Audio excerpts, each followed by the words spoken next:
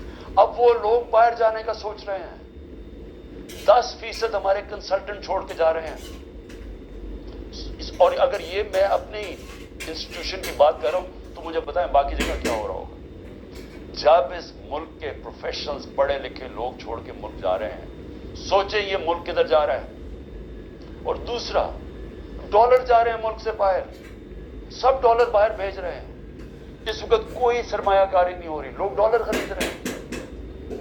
300 سے زیادہ تو روپیہ ڈالر ہو گیا پاکستان میں. کیا اس کا اندازہ ہے کہ اب ملک کے اوپر کیا ہونے والا ہے؟ نہ کوئی انویسٹمنٹ آ رہی, کوئی سرمایہ کاری نہیں آ رہی. نہ پاکستان کے اندر کوئی سرمایہ کاری کرنا چاہتا ہے نہ باہر. وہ ڈالر پکڑ کے بیٹھ گئے. نہ باہر سے کوئی کمرشل بینک پیسے دینے کے لیے تیار ہے, نہ باہر سے کوئی انویسٹر آنے کے لیے تیار ہے. اور سارے جو پاکستان کے ہم ریکارڈ انڈیکیٹر چھوڑ کے گئے, ریکارڈ پہ ایکسپورٹس تھی, آج ایکسپورٹس گر رہی ہیں. ریکارڈ پہ ریمیٹنسز تھی, آج ریمیٹنسز گر رہی ہیں. ریکارڈ ٹیکس کلیکشن تھی, آج ٹیکس کلیکشن گر رہی ہے. آئی ٹی 75% ہماری ایکسپورٹ بڑی تھی, فیوچر ٹیکنالوجی کا, وہ آج نیچے چلی گئی ہے. آج جو ہمارا جو کسان ہے, ذرا اسے پوچھے تو صحیح کہ اس کی کیسا گزارا ہو رہا ہے. کتنا پیسہ تب بن رہا تھا, آج وہ کتنا پیسہ بنا رہا ہے. کیونکہ مہنگائی اتنی ہو گئی ہے کہ اس کے پاس اب ہاتھ میں اتنا پیسہ ہی نہیں ہے. جتنا کسان کے پاس پیسہ آئے گا وہ زمین پہ لگائے گا. کبھی پوچھا ہے کہ جو پروڈکشن سینٹر ہیں جس سے دولت بنتی ہے, جس کی وجہ سے آپ نے قرضے واپس کرنے ہیں, جو ہے انڈسٹری بند ہو رہی ہے. آج بے روزگاری پھیل رہی ہے. ریکارڈ انڈسٹریل پروڈکشن تھی ہماری, 10.4% لارج اسکیل مینوفیکچرنگ تھی ہمارے آخری مہینے میں, آج وہ گر رہی ہے. آج جو سب سے خوفناک چیز ہے کہ جب آپ کے باہر سے ڈالر کم آ رہے ہیں, جب آپ کے ڈالر کم, وہ جو بھی اس وقت طاقتور لوگ ہیں, میں ان سے جا کے وہ بات کریں, وہ 2 چیزیں کر لیں. کیونکہ اور تو ابھی مجھے تو سمجھ نہیں آ رہی. ہم نے بڑی کوشش کی بات کرنے کی, جو یہ پہلے لوگ تھے وہ عجیب باتیں کرتے تھے کہ جی ہم تو اکتوبر میں الیکشن کروائیں گے. کیوں جی اکتوبر میں الیکشن کروائیں گے؟ بولے نا, وہ اس لیے کروائیں گے کہ یہ انہوں نے کرنا تھا ہمارے ساتھ. جب کرش ہو جائے گی تحریک انصاف تو تب الیکشن کروائیں گے, اور ان کے پاس کوئی جواب ہی نہیں تھا. میں یہ کمیٹی بناتا ہوں, میں 2 چیزیں کہتا ہوں, 2 چیزیں کرتا ہوں. اگر اس کمیٹی کو یہ بیٹھ کے کہہ دیں کہ جی عمران خان کے بغیر پاکستان بہتر ہو جائے گا اور آپ کے پاس کوئی سلوشن ہے, میں پھر سے کہتا ہوں کہ اس ملک کی خاطر میں چھوڑ دیتا ہوں, میں پیچھے ہٹ جاتا ہوں. اگر آپ یہ کمیٹی کو سمجھا دیں کہ میرے بغیر ملک بہتر چلے گا, چلے میں ملک کی خاطر یہ بھی چھوڑنے کے لیے تیار ہوں. یا دوسری چیز, یا اس کمیٹی کو یہ کہہ دیں کہ اکتوبر میں الیکشن کروانے سے پاکستان کو کیا فائدہ ہے. یہ تو ہمیں سمجھ آ رہی ہے کہ اکتوبر تک تحریک انصاف کو ان کا خیال ہے کرش کر دیں گے, لیکن پاکستان کو کیا فائدہ ہے؟ ہم کیوں اکتوبر تک انتظار کر رہے ہیں جب ملک نیچے جا رہے ہیں؟ یا یہ 2 چیزیں کنونس کر دیں. میں اس کی کمیٹی بناؤں گا, میں انشاءاللہ کل اناؤنس کر دوں. لیکن میں آج آخر میں 2 چیزوں پہ ختم کرتا ہوں. ایک تو آخر میں تو میں القادر کے اوپر بات کرنا چاہتا ہوں, جو 4 گھنٹے میں 4.5 گھنٹے مجھے نیب میں بٹھایا کل انہوں نے, اس کے اوپر بات کرنا چاہتا ہوں. لیکن اس سے پہلے میں اپنے سپریم کورٹ کے ججز سے آج اپنی قوم کی طرف سے اپیل کرتا ہوں. دیکھیں, آپ اس وقت ہماری آخری امید ہے. پاکستان میں اب رول آف لا ختم ہو چکا ہے. آئین اس ملک کے اندر تقریباً ختم ہو چکا ہے. جب 14 میں میرا یہ رائٹ تھا, میں نے اسمبلیز اپنے آئین کے مطابق ڈیزالو کی تھی, 2 اپنی اسمبلیز میں نے اپنے آئین کے مطابق ڈیزالو کی تھی کہ 90 دن میں الیکشن ہوگا. کدھر گیا الیکشن؟ 14 مئی کی انہوں نے ڈیٹ دی چیف جسٹس صاحب نے اور سپریم کورٹ نے. 14 مئی گزر گئی, کسی کو کچھ فرق ہی نہیں پڑا. تو اس کا مطلب تو آئین جب آپ کا کیا ہے تو رہ گیا جنگل کا قانون. اب تو اس میں مطلب کہ جو طاقتور وہ فیصلہ کرے گا کون سا آئین کی شکل پہ چلنا ہے. اس میں نظریہ ضرورت تو شروع ہو گیا پاکستان میں. میں اپنے سپریم کورٹ کے ججز کو, مجھے پتا ہے آپ کے اندر اختلافات ہیں. دیکھیں, ملک کے لیے بہت ضروری ہے. آپ نے اگر اس ملک کی جمہوریت کو نہ بچایا اور آخری امید اب آپ رہ گئے, یہ تاریخ آپ کو معاف نہیں کرے گی. کیونکہ جا رہا ہے جس طرف پاکستان جا رہا ہے، یہ ساری ہماری ڈیموکریسی کو ڈسمینٹل کیا جا رہا ہے. سارے جو جمہوریت کے ادارے ہیں وہ ایک ایک کر کے تباہ کیے جا رہے ہیں. کیا جمہوریت نہیں ہے اب؟ ہم تو میں بیٹھا ہوتا ہوں ہر روز کہ کس دن آ کے مجھے پکڑ لیں گے، ایک دم انٹرنیٹ بند کر دی پکڑ کے. یعنی کون سی جمہوریت میں ہوتا ہے؟ سارے لوگوں کو جیلوں میں ڈالتے. مجھے یہ نہیں پتا میں آپ کسے کانٹیکٹ کسے کروں. میرے سے کانٹیکٹ ہی کوئی نہیں ہو رہا، نہ مجھے لیڈرشپ ملتی ہے نہ کوئی ملتا ہے. جو میں زوم پہ میٹنگ کرتا تھا انہوں نے وہ انٹرنیٹ بند کر زوم ہی ختم کر دیا. تو میں تیار بیٹھا ہوں کہ جو بھی کرنے کے لیے آئیں گے، جب بھی پکڑیں گے، میں تو خیر تیار بیٹھا ہوں، ہر روز تیار ہوتا ہوں. لیکن میں آپ سے سپریم کورٹ کے ججز صاحبان، دیکھیں قوم آپ کی طرف دیکھ رہی ہے، اور یہ آپ کی یونٹی اس قوم کے لیے بہت ضروری ہے. آپ کے اوپر اب ہے کہ اس ملک کی جمہوریت کے لیے سٹینڈ لیں. آپ کے لیے ضروری ہے کہ اس ملک کو آپ بچائیں کہ یہ ٹوٹل جنگل کا قانون بنانا ریپبلک بن رہا ہے ہمارا ملک. یہاں کسی شہری کو اس وقت جو آج آواز اٹھاتا ہے، کوئی تنقید کرتا ہے، اس کو یا اٹھا کے لے جاتے ہیں یا اس کو مارے پڑتی ہیں یا ان کی بزنسز بند کر دیتے ہیں. یعنی یہ تو ایسے لگ رہا ہے کہ ہم وہ ہٹلر کے گسٹاپو کے دنوں میں بیٹھے ہوئے ہیں. یعنی ہمارے لیے تو وہ دن آ گئے.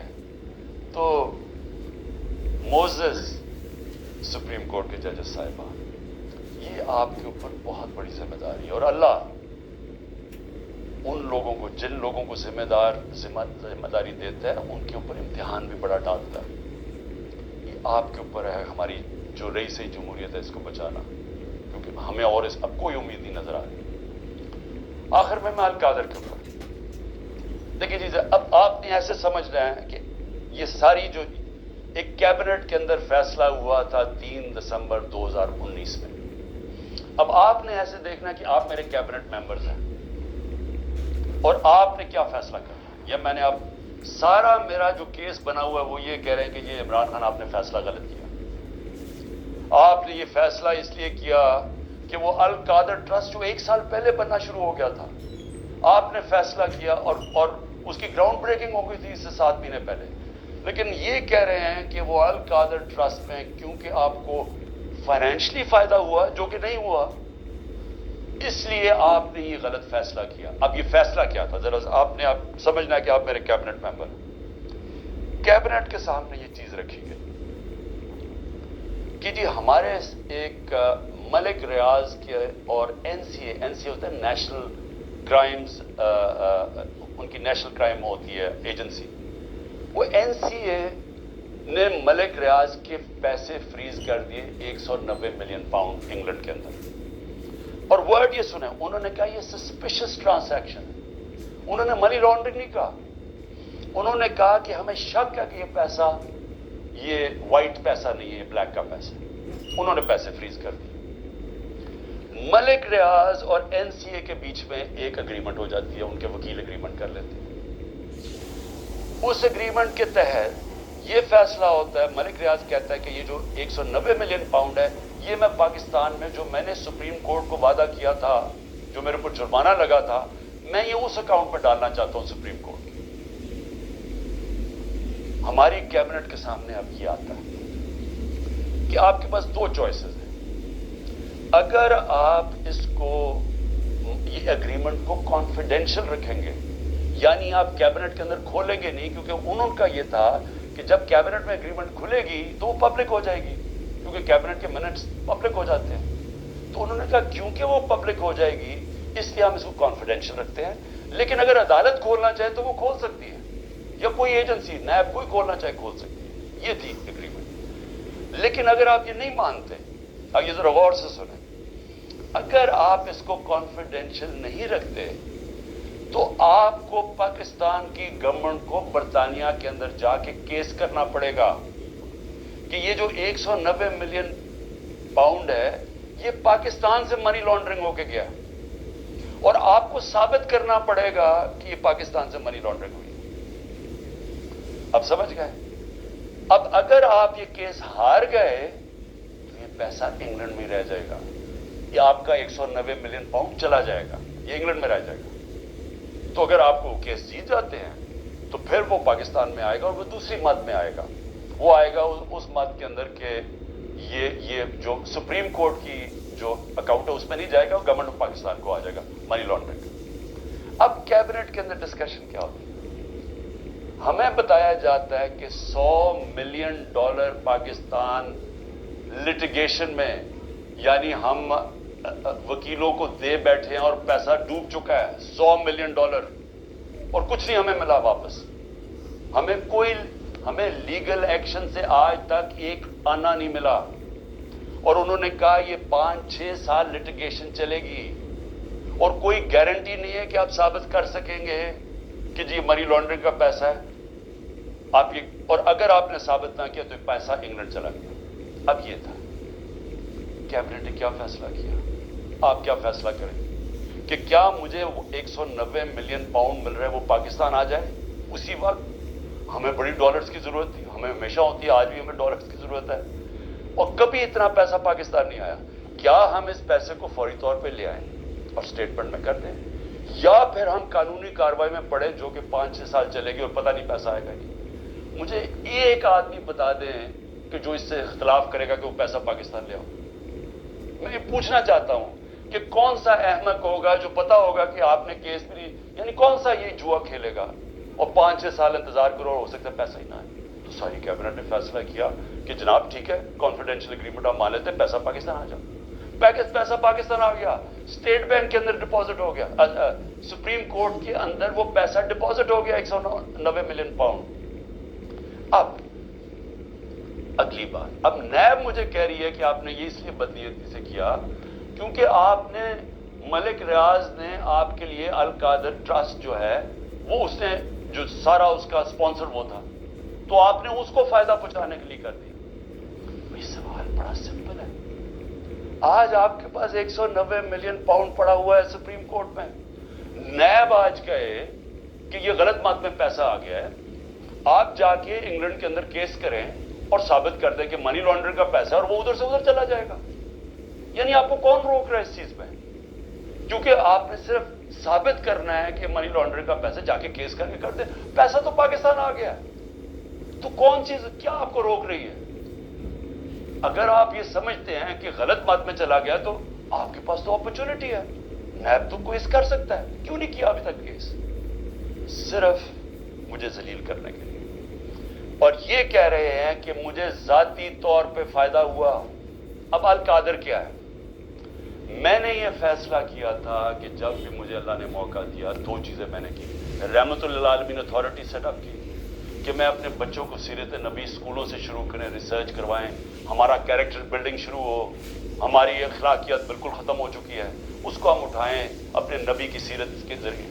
اور دوسرا میں نے یہ یونیورسٹی رحمت اللہ عالمین اتھارٹی, اور یہ دوسرا یونیورسٹی کا سوچا, القادر یونیورسٹی, جس میں ہم نے کوششیں کی کہ سیرت نبی کے اوپر ہم ریسرچ کریں. انٹرنیشنل اسکالرس کو میں نے انگیج کیا, اور پھر ٹیکنالوجی بھی پڑھائی جائے بچوں کو. یہ اس کا مطلب تھا کہ ماڈرن ٹیکنالوجی سے بھی پڑھائیں, آرٹیفیشل انٹیلیجنس ایسی, اور ساتھ ساتھ اپنی لیڈرشپ ڈیولپ کریں سیرت نبی کے اوپر, ان کے کیریکٹر کے اوپر, اور لوگوں کو تیار کریں. میری جو بیوی بشرا بیگم, ان کے اوپر وارنٹ نکال دیے گئے. کس چیز کے؟ کیوں وہ ایک ٹرسٹی ہے, ان کو میں نے ٹرسٹی رکھا. کیوں ٹرسٹی رکھا؟ کیونکہ سیرت نبی میں ان کو انٹرسٹ ہے, انہوں نے بڑی پڑھا ہوا ہے اس چیز کے اوپر, انہوں نے پڑھا, یعنی وہ ان کا شوق ہے کہ یہ سیرت نبی پھیلائی جائے, تو اس کو ٹرسٹی رکھ دیا. ٹرسٹی کو لکھا ہوا ڈیڈ میں نہ ایک آنا مل سکتا ہے, نہ ان کی تنخواہ ہے, نہ کوئی پیسہ مل سکتا ہے, نہ ان کا پراپرٹی میں کچھ ہے, ان کا کوئی تعلق نہیں ہوتا. ٹرسٹی کا صرف کام ہوتا ہے کہ جس وجہ سے ٹرسٹ بنا تھا, مثلا شوکت خانم ہے, تو شوکت خانم اگر غریبوں کا 75% مفت علاج ہونا تھا کینسر کا, تو یہ نہ ہو کہ وہ 50% کر دیں. یعنی اس لیے ہوتا ہے ٹرسٹ, جو پالیسیز ہوتی ہیں وہ. باقی پروفیشنل چلایا جاتا ہے, چاہے وہ القادر ہو, چاہے نمل یونیورسٹی, چاہے شوکت خانم. نہ مجھے $1 کا فائدہ آج تک شوکت خانم سے ہوا, نہ نمل یونیورسٹی سے ہوا, نہ القادر سے ہوا. کیونکہ القادر ایک پروفیشنل اب وہ چل رہا ہے, وہاں سارے بچوں کو مفت تعلیم مل رہی ہے, جو بھی القادر میں پڑھ رہے ہیں سب کو مفت مل رہی ہے.